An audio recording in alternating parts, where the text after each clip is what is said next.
Hey guys, welcome back to my channel. Today we are doing something a little different than I've ever done before. We are ranking all of my Monster High doll Creeproductions. Growing up, I had Monster High dolls, of course. They were my absolute favorite toy ever. I loved them so much. Me and my sister had so many of them. But then of course, I became a preteen, didn't care for them anymore, gave them all to my sister, and then eventually she gave them all away and we didn't have them anymore. Honestly though, even if we had kept all of them, we played with those dolls. We constantly were changing all of their clothes, we cut their hair, half the accessories were missing, and they were all missing limbs. They either had legs missing, hands missing. As I got older, I realized how much I really loved the Monster High dolls and how much I missed having them. But I thought because Mattel didn't make them anymore, I was never going to have them ever again. And it made me really sad because popular opinion, I don't know, the new Monster High dolls are absolutely disgusting, atrocious, horrible, horrendous, every negative thing you can think of. That's the new Monster High dolls. Yeah, I hate them. The OGs, it doesn't get better than these. So when I found out that Mattel was doing Creeproductions, I knew I needed to get my hands on them, and I did. I have every single Creeproduction that's come out so far besides the werecat twins and begrudgingly Cleo and Deuce. So I have them separated in the waves that they came out. We have the core 4. These were the first ones that came out. I actually didn't get these until they came out again. I missed it the first time. But we have Laguna, Frankie, Draculaura, and Claudine. Wave 2 was Gulia, Spectra, Abby, and then Cleo and Deuce.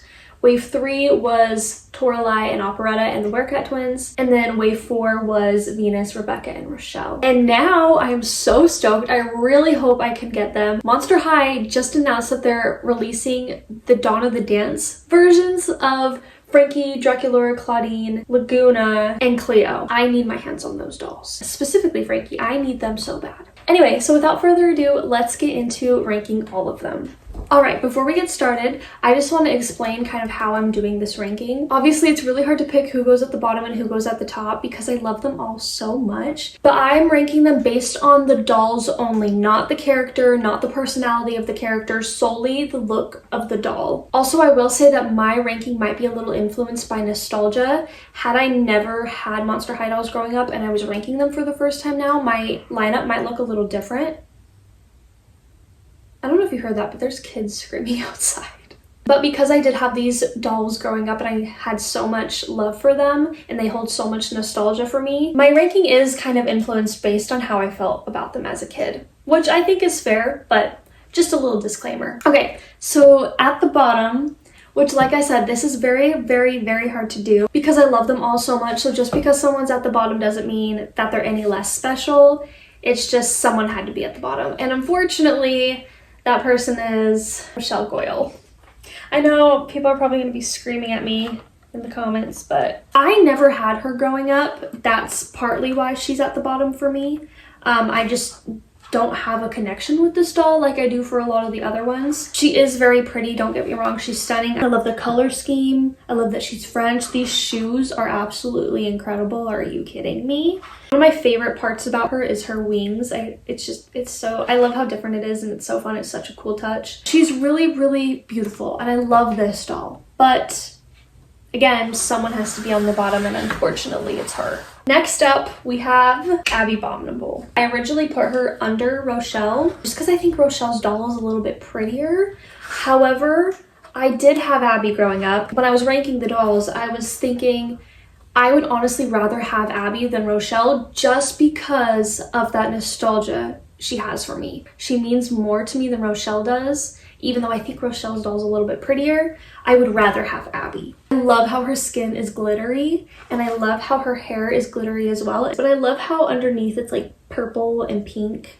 and a little bit of blue. Next up, we have Laguna. Laguna's great. I don't know, something about her I just don't love. I low-key am like really scared of fish, and I think that might have to do with it. I don't know. I really do love Laguna though. I really don't know what it is that doesn't sit right with me about her. I love her, but I just don't love her the way I love the other ones, I think.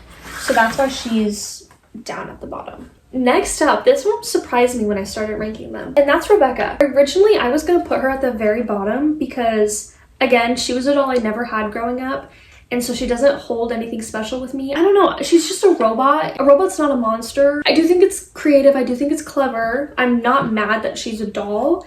It's just like, I'd rather have a vampire or a werewolf monster high doll other than a robot. So I originally put her last because of that. But as I was sitting there looking at them, I was like, you know what? I really love this doll. She is so unique and so detailed, and this blue is stunning. When I first took her out of the box, the first thing I noticed was how vibrant her blue hair is, as well as all of the other blue pieces on her. Monster High did a really good job with her. She's just a really pretty doll. So that puts Rebecca at number 9. Number 8, we have Operetta. Operetta was another one that I had growing up. I think she was actually the last Monster High doll I ever got.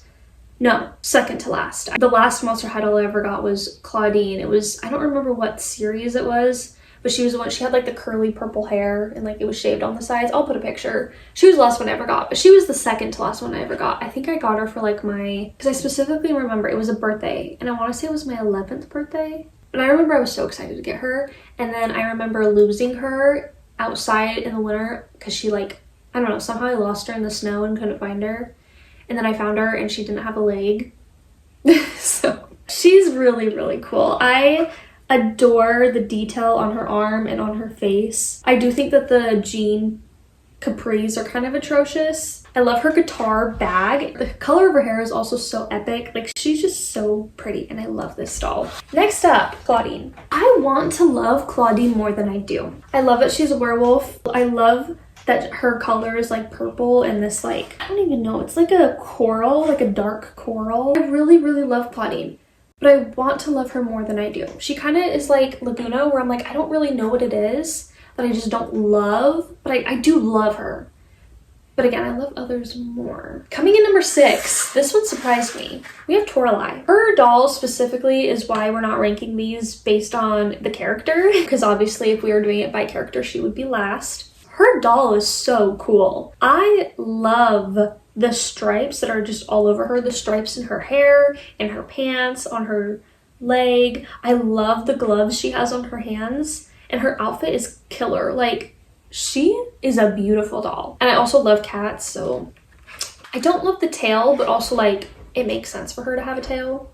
It wouldn't make sense if she didn't have a tail. I also just love the orange and red and black. I think it's a really cool color scheme. Coming in at number 5, we have Gulia. Gulia, I did not love her growing up. I actually really hated her.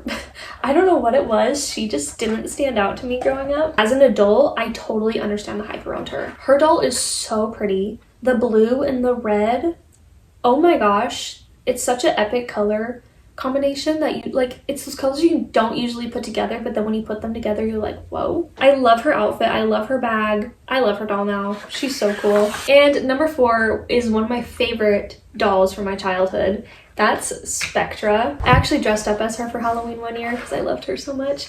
Like, come on, she's a ghost. She's purple, she's see-through. She definitely is one of the more basic dolls, I would say. She doesn't have a whole lot of detail going on. Like, I feel like her dress is very simple, her face is very simple, her hair is very simple. But like, it's that simplicity that makes her so cool. I don't know. Again, like I said, some of these dolls were going to be ranked higher just based on nostalgia, and she is definitely one of them. I really, really, really loved her as a kid. That's why she is number 4. And number 3, we have Frankie, the OG, the most typical basic Monster High doll. When you think Monster High, you think Frankie. Her doll is just so good. I don't know another good word to describe her, but like, I just love her doll. Her doll's perfect. Taking second place, we have Venus McFlytrap. She is the punk queen. Like, look at this, green and neon pink. I, again, loved her growing up. She was one of my favorites. I loved the shaved part on the side of her head. She's so aesthetically pleasing, and I feel like her vibe is a lot different from a lot of the other dolls, and I really, really love that. Also, her hair is like crazy long. I don't remember it being this long. She reminds me a lot of Avril Lavigne, and I just love that. I have nothing but good things to say about Venus. And taking place at number 1, best Monster High doll, we have Draculaura. Like, you really just can't get better than her. She is so cute. She's a vampire. The pink, the black, the gothic vibes, like, come on. It's Draculaura. I love her doll, and I love her hair, the black with the pink stripes. Like, she's just so beautiful. The only doll that could possibly get better than Draculaura is the queen bee herself, Cleo Denial. She is definitely my all-time favorite. I also dressed up as her for Halloween one year. I think she's so beautiful. I'm so sad that I don't have her in front of me right now. It's actually like devastating. I can't believe the one doll I love the most I don't have. But that is it, you guys. That is my total ranking for all of the Monster High Creeproductions that I have. I'm so incredibly grateful that I was able to purchase all these dolls. I never thought I'd ever have them again in my life, and that made me so sad. And so the fact that I have 12 dolls sitting here in front of me is such a blessing, and I'm so grateful. Comment down below your favorite Monster High doll. But that is it, you guys. I hope you enjoyed this video, and I will see you in the next one. Okay. Because Cleo and Deuce. Please don't. No.